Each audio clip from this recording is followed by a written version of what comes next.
Assalamualaikum warahmatullahi wabarakatuh. Saya Dejanti dengan NPM 1911080287.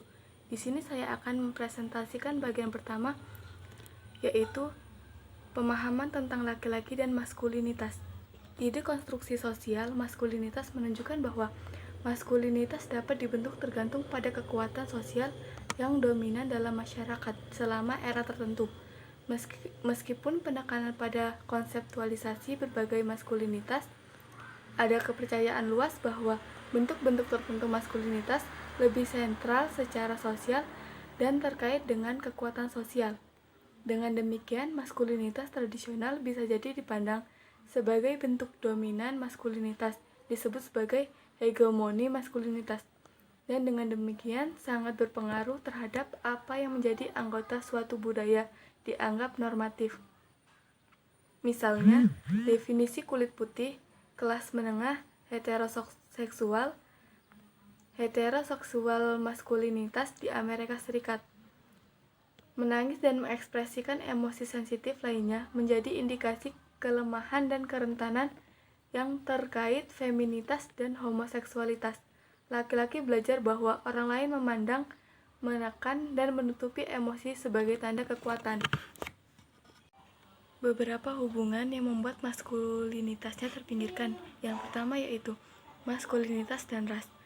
Pria keturunan Afrika Latin dan Asia menghadapi tantangan unik karena stereotip rasial yang hampir tidak mencerminkan realitas kebanyakan pria. Franklin 1999 menguraikan bahwa pengertian pria Afrika Amerika membutuhkan apresiasi atas pengaruh rasisme yang terus-menerus merusak memperjelas status pria Afrika Amerika. Untuk pria Afrika Amerika, pertemuan rasial berulang penghinaan dapat menciptakan perasaan tidak dilihat sebagai orang yang berharga. Terlepas dari keragaman identitas maskulin dalam etnis kelompok, pengalaman terbatas dan keterpaparan sering membuat lebih diistimewakan anggota masyarakat yang hanya memiliki pemahaman yang dangkal tentang ini pandangan dunia kelompok.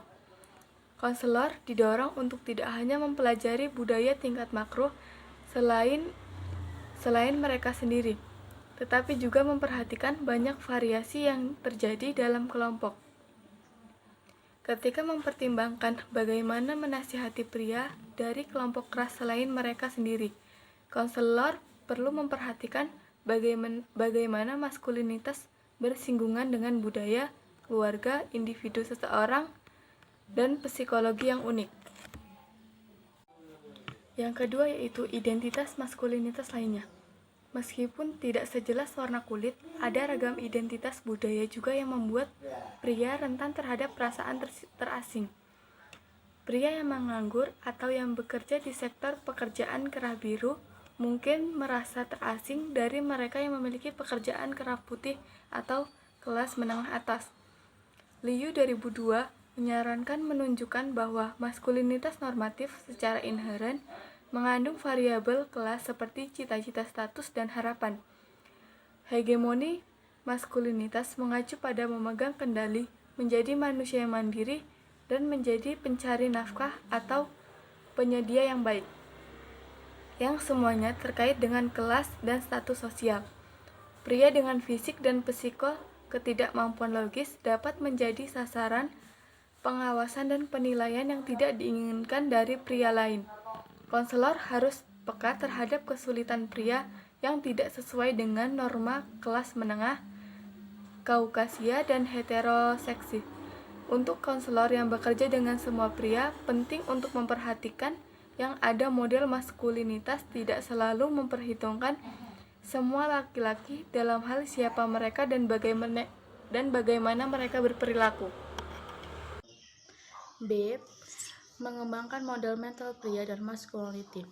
Psikologi baru laki-laki memberikan kerangka kerja tentang psikologis untuk laki-laki dan masculinity tersebut untuk mempertanyakan norma-norma tradisional, yaitu tentang ketabahan, status, dan keteguhan mental dan pandangan masalah laki-laki seperti agresi, kekerasan emosional, dan homofobia, serta kebencian terhadap wanita. 1. Perhatian klinis yang menyajikan masalah.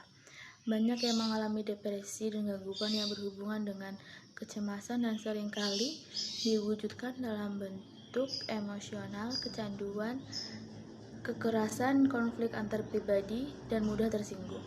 Padahal banyak pria yang mengalami kekhawatiran atau kesulitan yang bisa jadi dibahas di konseling. 2. Mencari bantuan psikologis. Keengganan relatif pria untuk mencari bantuan profesional sangat tampak jelas berbeda dengan jangkauan dan tingkat keparahan masalah yang mempengaruhi mereka.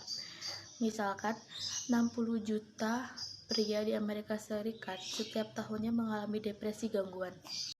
Baik, materi selanjutnya tentang penilaian dan perawatan. Stephen menyarankan penilaian klinis 2 komponen model untuk digunakan dengan pria. Terdiri dari sistem klasifikasi yang dirancang untuk mengidentifikasi kekuatan laki-laki. Misalnya itu bentuk pengasuhan laki-laki, bentuk adaptif maskulinitas, misalnya seksimi. Langkah pertama dalam model mengakui kekuatan klien laki dan bagaimana hidupnya. Langkah kedua dalam penelitian adalah mengenali bahwa seringkali ada biaya tambahan yang terkait dengan penilaian. Model penilaian ini dapat membantu konselor memahami bagaimana pemberlakuan kualitas mempengaruhi kehidupan dan orang-orang di sekitarnya. Konselor dapat menilai anak laki-laki dan remaja laki-laki dan orang dewasa bisa berusaha untuk peran genre maskulin barat tradisional yang mungkin menutupi keadaan psikologis yang mendasar. Baik, selanjutnya pria dan pelecehan. Meski perkiraan pelecehan seksual terhadap anak laki-laki sangat bervariasi, pembuat Roti dan Raja mencatat bahwa 6 pria dewasa mengklaim bahwa mereka adalah korban pelecehan seksual anak. Otoritas lain melaporkan bahwa setidaknya 3% sampai 20% dari semua anak laki-laki telah menjadi korban seksual. Penelitian menunjukkan pria yang telah dianiaya secara verbal, fisik, dan seksual karena anak-anak lebih cenderung memiliki tingkat yang lebih tinggi dari semua jenis pria penyakit, termasuk gangguan afektif, penyalahgunaan zat, dan tertentu gangguan kepribadian, dan lebih cenderung menjadi perhatian dokter. Pria dan depresi. Istilah depres bertopeng telah digunakan untuk merujuk pada pengalaman depresi pria. Chochar dan Rabinowitz mencatat pengaruh sosialisasi peran genre yang mendorong ketabahan dan penindasan emosi sebagai salah satu faktor yang mengaburkan ekspresi suasana hati yang tertekan dalam banyak hal laki-laki. Larangan hegemoni maskulinis ditetapkan pada laki-laki. Terdapat pengalaman keadaan hati depres, misalnya kesedihan, dan perilaku ekspresi iora dari keadaan suasana hati ini, misalnya menangis, membuatnya jelas dan sederhana. Dengan demikian, ekspresi depresi yang sebagai banyak laki-laki menciptakan konflik. Lebih jauh lagi, karena depresi seringkali terselubung, maka bagi dokter primer yang berprofesi sehat lainnya untuk menentukan kapan pria benar-benar mengalami spektrum dan gangguan. C. Sikap proaktif pria dan keahlian sosial. Kiselichos dan Warford mengurai 3 cara memilih dapat menggunakan pendekatan keahlian sosial.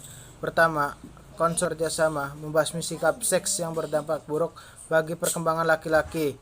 Ini melibatkan penghapusan seks terhadap wanita dan mendapatkan pengetahuan tentang bagaimana seks terhadap wanita menyakiti wanita dan pria.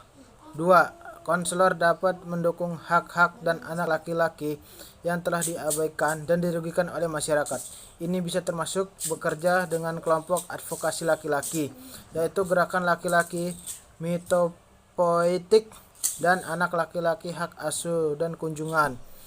3. Konselor dapat bekerja dalam kesehatan mental profesi untuk menghilangkan stereotip dan asumsi yang merugikan tentang laki-laki, seperti gagasan bahwa laki-laki hipoemos, dan persamaan agresi dengan maskulinitas. Asumsi ini bisa merugikan, mempengaruhi proses konseling, dan menutup anak laki-laki untuk dianggap sebagai cacat atau perlu diperbaiki. Sekian, terima kasih.